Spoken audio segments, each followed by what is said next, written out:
The tiger king. এই গল্পটি একটি ব্যঙ্গাত্মক কাহিনী যা প্রতিপত্তিশালী শাসকদের অহংকার এবং নির্বুদ্ধিতার সমালোচনা করে। গল্পের কেন্দ্রীয় চরিত্র প্রতিবন্ধপুরম রাজ্যের মহারাজা, যিনি টাইগার কিং নামে পরিচিত। যখন রাজা জন্মগ্রহণ করেন, জ্যোতিষীরা ভবিষ্যৎবাণী করেন যে তিনি বীরপুরুষ হবেন, তবে তার মৃত্যু একদিন একটি বাঘের মাধ্যমে হবে।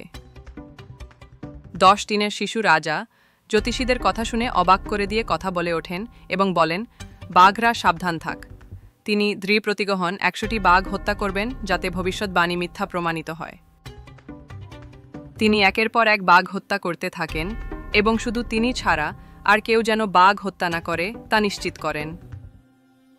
একসময় তিনি একটি ব্রিটিশ কর্মকর্তাকে বাঘ শিকার করতে না দিয়ে বিপদের মুখোমুখি হন, কিন্তু এক গহনার দোকান থেকে দামি আংটি কিনে তার স্ত্রীকে উপহার দিয়ে রাজ্য বাঁচিয়ে নেন।